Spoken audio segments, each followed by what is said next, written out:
नमस्कार आप सभी को। आज आपके बीच लाइव आने का कारण मैंने कल फेसबुक के ज़रिए बताया था और एक बार फिर मैं आपको बताना चाहती हूँ कि आज के दिन 25 जून 1975 को हमारे देश में राष्ट्रीय आपातकाल की घोषणा की गई थी। उसी के आज 45 वर्ष पूरे हुए हैं। तो इसमें लाइव आने का क्या कारण है? लाइव आने का कारण है कि ये जो आपातकाल 1975 में लगा था, उसके क्या कारण थे, उस दौरान जो लोग थे उन्हें क्या भुगतना पड़ा और उसके क्या क्या परिणाम हुए, और जो हमारी वर्तमान सरकारें हैं या फिर हमारी जो भी राजनीतिक दल हैं और हम जो आम जनता हैं उनको आपातकाल से क्या सीख लेनी चाहिए, ये सभी विषय लेकर के मैं आज आपके बीच फेसबुक के ज़रिए लाइव हुई हूँ। तो जैसा कि कई लोग हम लोग जानते हैं कि आपातकाल को हम कहते हैं कि जब जेपी मूवमेंट हुआ था, जयप्रकाश नारायण ने दिल्ली के रामलीला मैदान में अपना आंदोलन किया था, उस आंदोलन से इस आपातकाल की एक शुरुआत या घोषणा मानी जाती है। लेकिन उसका जो बैकग्राउंड था या उसकी जो पृष्ठभूमि थी वो जेपी मूवमेंट से पहले ही शुरू हो चुकी थी। इंदिरा नेहरू गांधी जिन्हें हम कह सकते हैं कि जब कांग्रेस में उन्हें प्रधानमंत्री बनाया गया था तभी से कांग्रेस एक विखंडित या कह सकते हैं कि कांग्रेस का खंडन हो चुका था। आप लोग जानते होंगे कि 1969 में जो राष्ट्रपति का चुनाव हुआ था, उस राष्ट्रपति के चुनाव में कांग्रेस जो पार्टी थी उस पार्टी ने अपना कैंडिडेट किसी और को, और जो इंदिरा गांधी थी उन्होंने किसी और को अपना कैंडिडेट घोषित किया था। तो तब से लेकर के कांग्रेस जो दो अलग अलग पार्ट में डिवाइड हुई, कांग्रेस ओ, कांग्रेस आर जिसे कहा गया। कांग्रेस ओ जो थी वो सिंडिकेट नेताओं का दल था जो कांग्रेस के पुराने लोग थे, और कांग्रेस आर, और जिसे हम अभी कांग्रेस आई या इंदिरा कांग्रेस के नाम से हम जिसे जानते हैं, तो वर्तमान जो कांग्रेस पार्टी चल रही है वो इंदिरा कांग्रेस ही है। तो अब जब ये इंदिरा कांग्रेस थी वो उन्होंने फिर आगे 1971 का इलेक्शन लड़ा। 1971 के इलेक्शन जीतने के बाद फिर हमें पता है कि 71 में इंडो पाक भारत और पाकिस्तान का युद्ध हुआ।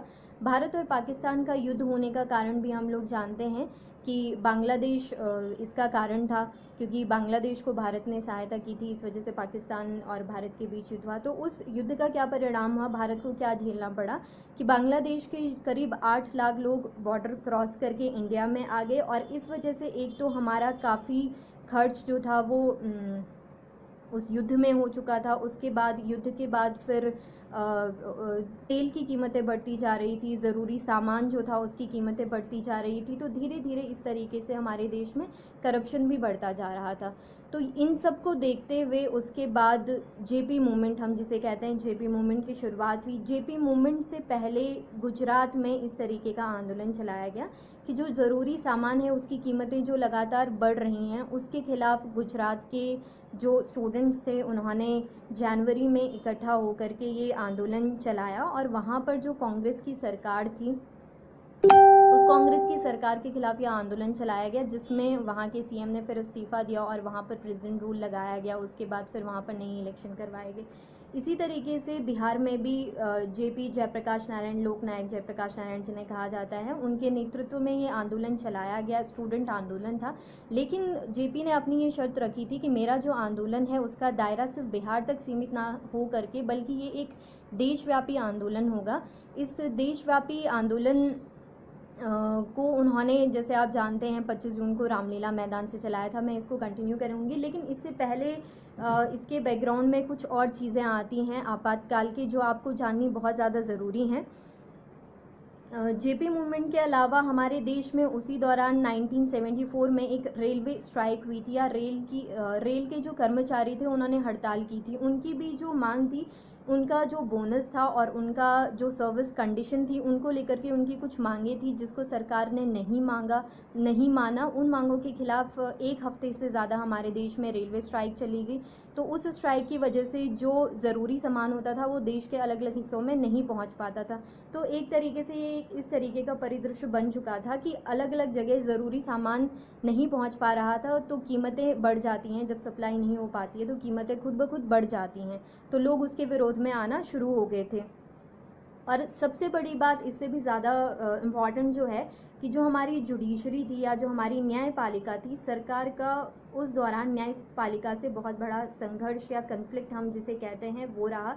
अगर आप लोग आपातकाल के बारे में जानते हैं, आपने पढ़ा होगा या आपने सुना होगा, तो आपने देखा होगा कि जो इलाहाबाद हाई कोर्ट था, इलाहाबाद हाई कोर्ट ने अभी इस 1975 में ही इंदिरा गांधी का जो कैंडिडेचर था या 1971 का जो लोकसभा का चुनाव हुआ था, उस लोकसभा के चुनाव में इंदिरा गांधी के ओपोनेंट रायबरेली से उस दौरान राजनारायण थे।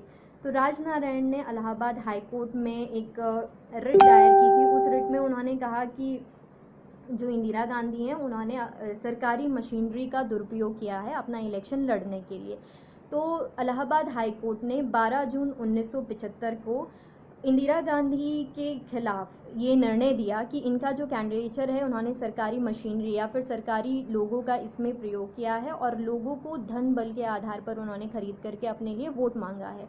तो इस तरीके से उनका कैंडिडेचर फेल हो गया। कैंडिडेचर फेल होने का मतलब है कि अब वो एमपी नहीं रह सकती थी या सांसद जिसे कहते हैं वो सांसद नहीं रह सकती थी। हालांकि प्रधानमंत्री रह सकती हैं, क्योंकि प्रधानमंत्री होने की कंडीशन ये है कि अगले जो 6 महीने हैं उन 6 महीनों में आप किसी भी कॉन्स्टिट्यूएंसी से इलेक्शन लड़ करके या फिर राज्यसभा से इलेक्शन जीत करके आप पार्लियामेंट में पहुंच सकते हैं, तो आपका जो प्रधानमंत्री का पद है वो सुरक्षित रहेगा। तो इलाहाबाद हाई कोर्ट ने तो अपना निर्णय दिया, अपना जजमेंट दिया कि आपका कैंडिडेचर फेल है, आप एमपी नहीं रह सकते हैं। लेकिन फिर उसके बाद इंदिरा गांधी सुप्रीम कोर्ट में गई और सुप्रीम कोर्ट से उन्होंने अपना स्टे ऑर्डर लिया और स्टे ऑर्डर में उस स्टे ऑर्डर में उनको यही कहा गया कि आप एमपी तो रह सकती हैं। मतलब इलाहाबाद हाई कोर्ट का जो जजमेंट था उसको बदल दिया गया और उसमें कहा गया कि आप एमपी तो रह सकती हैं, लेकिन आप पार्लियामेंट की प्रोसीडिंग जो वहाँ प्रक्रिया चलेगी उस प्रक्रिया में आप भाग नहीं ले सकती हैं। तो एक तरीके से हम देख सकते हैं कि ये जून का ही टाइम है। 12 जून जब इलाहाबाद हाई कोर्ट ने अपना निर्णय दिया, फिर सुप्रीम कोर्ट से स्टे मिला, तो जो इंदिरा गांधी की सरकार थी या इंदिरा गांधी थी वो एक तरीके से तिलमिला गई थी या परेशान हो गई थी और पूरे देश में उनकी सरकार के खिलाफ लोग इकट्ठा होकर के जेपी का खुद मूवमेंट जो बिहार था, बिहार में सिर्फ स्टूडेंट ही नहीं बल्कि जो ऑपोजिशन पार्टीज़ थी उन्होंने भी उसमें जेपी नारायण को उन्होंने सपोर्ट किया था उसमें। तो इसके बाद ये एक देशव्यापी आंदोलन हमारा बन चुका था। अब यहाँ से हमारा जो आपातकाल है वो आगे बढ़ता है कि जब 25 जून को दिल्ली के रामलीला मैदान में जेपी का जो मूवमेंट था वो चल रहा था और उस दौरान एक रामधारी सिंह दिनकर हमारे कवि हुए हैं कि उनकी एक कविता बहुत उस दौरान उस दिन प्रसिद्ध रही कि सिंहासन खाली करो जनता आती है। इस तरीके की कविता उनकी काफ़ी फेमस रही। तो तिलमिलाई हुई इंदिरा गांधी ने उसी दिन रात को, उनके मित्र थे वेस्ट बंगाल के सीएम थे सिद्धार्थ रे की सलाह पर और उन लोगों ने मिल करके 25 जून 1975 की रात को देश में राष्ट्रीय आपातकाल की घोषणा की।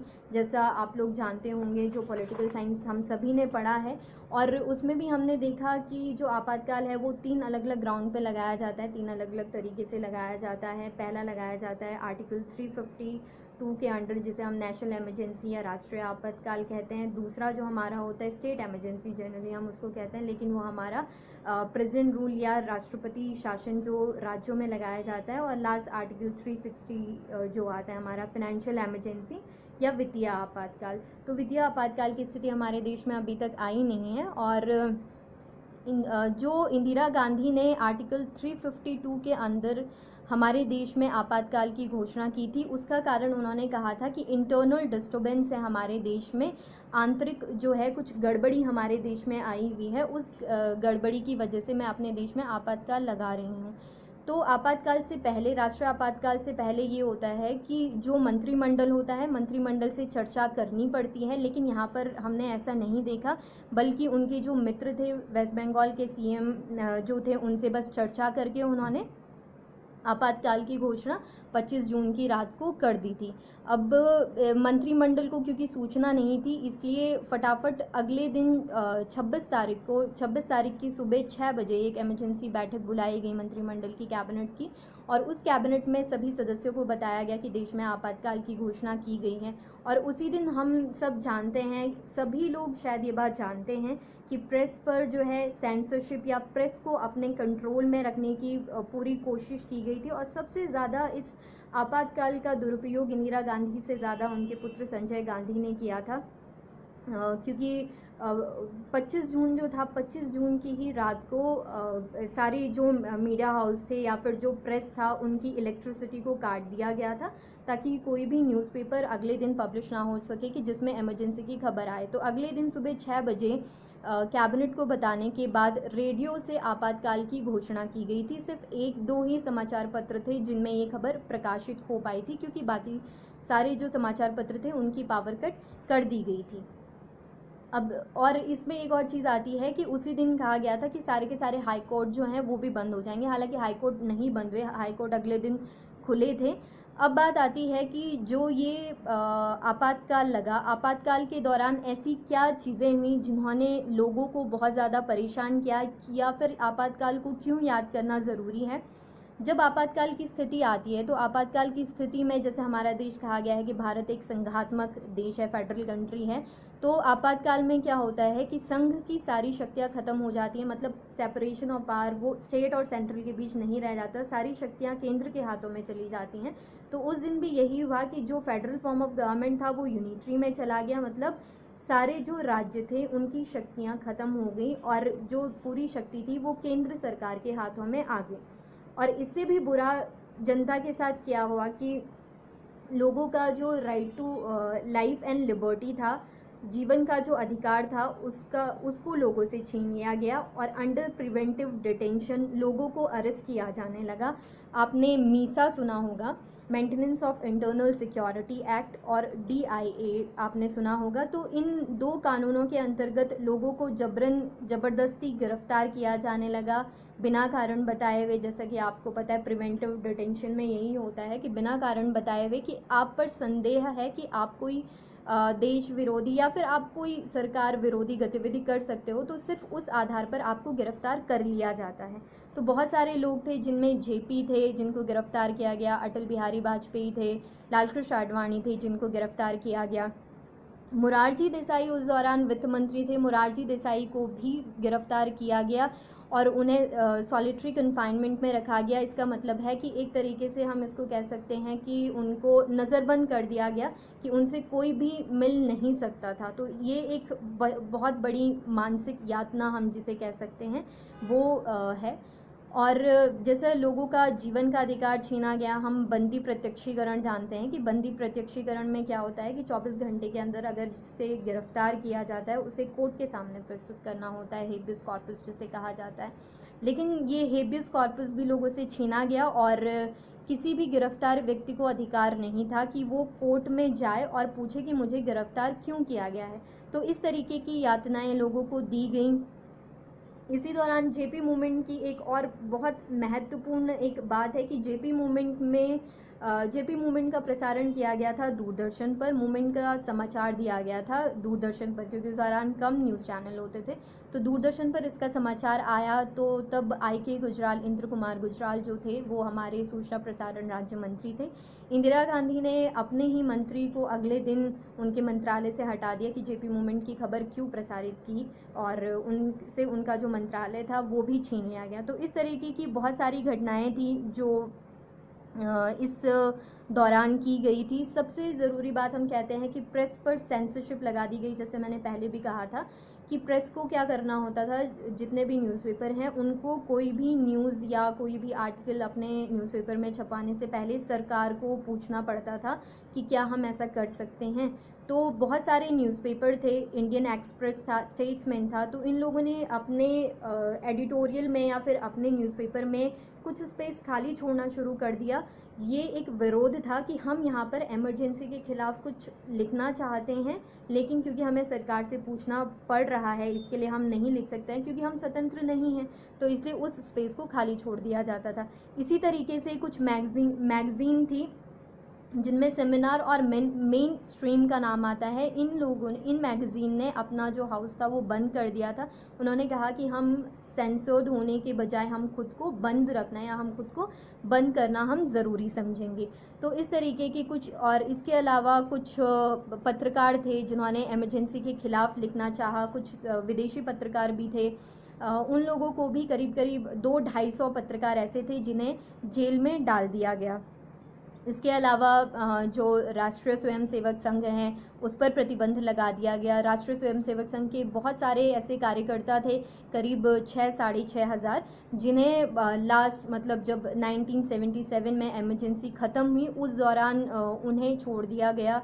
इस तरीके की भी यातनाएं दी गई। इसके अलावा जेपी मूवमेंट में ही एक और इंटरेस्टिंग चीज़ ये आई कि जेपी मूवमेंट के दौरान इंदिरा गांधी ने उस दौरान ऋषि कपूर की फिल्म बॉबी आई थी और उन्होंने युवाओं का ध्यान जेपी मूवमेंट से भटकाने के लिए ये कोशिश की कि 25 जून को जब रामलीला मैदान में जेपी मूवमेंट चल रहा है तो उस दिन उन्होंने दूरदर्शन पर बॉबी फिल्म को प्रसारित किया कि ताकि जो युवा हैं वो आंदोलन में ना जाएं बल्कि ये जो फिल्म प्रसारित हो रही है उसको देखें। लेकिन युवाओं का एक जोश था जो अब सरकार के खिलाफ बढ़ चुका था, तो उन्होंने उस दौरान जेपी मूवमेंट में बढ़ चढ़ करके हिस्सा लिया था।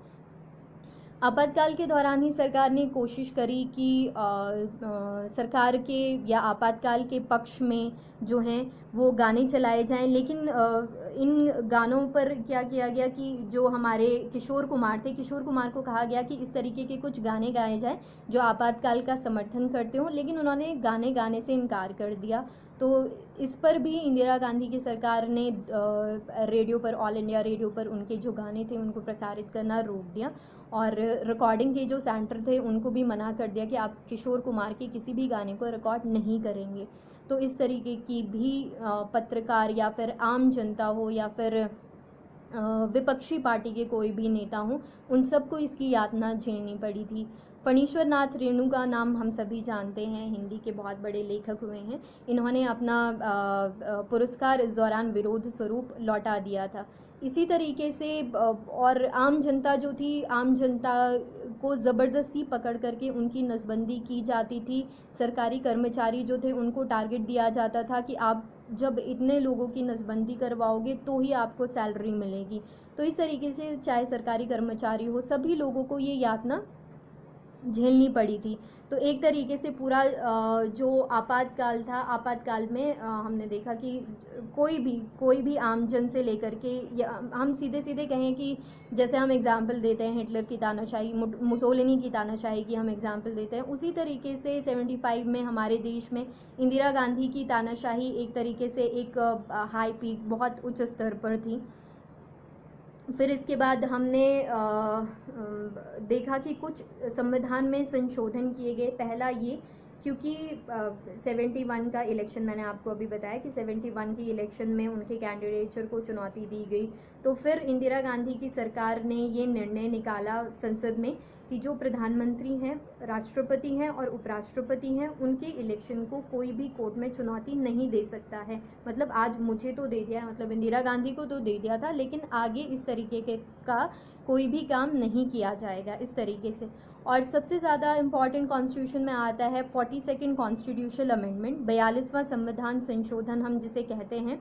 इस 42वें संविधान संशोधन को मिनी कॉन्स्टिट्यूशन कहा गया है। इस कॉन्स्टिट्यूशन से लगभग संविधान के जो 40 आर्टिकल थे उनको बदला गया, जो 7th शेड्यूल थी, अनुसूची थी, उसको बदला गया। तो ये सब परिवर्तन करने के बाद हमने देखा कि सरकार का कार्यकाल, जो हमें पता है कि 5 साल होता है, लेकिन उस दौरान सरकार का कार्यकाल 6 साल के लिए बढ़ा दिया गया। मतलब 71 में सरकार बनी थी तो उसका कार्यकाल पहले 5 साल था, फिर उन्होंने 42nd अमेंडमेंट से उसका कार्यकाल 6 साल के लिए बढ़ा दिया गया। तो इसमें भी देखा गया कि सरकार ने अपने हाथ में एक साल और अधिकार ले लिया था। तो ये सब बातें हमारे, और हाँ, 42nd कॉन्स्टिट्यूशनल अमेंडमेंट के करीब 59 क्लॉज ऐसे थे, 59 उपबंध ऐसे थे जो हमारी जुडिशरी के खिलाफ थे।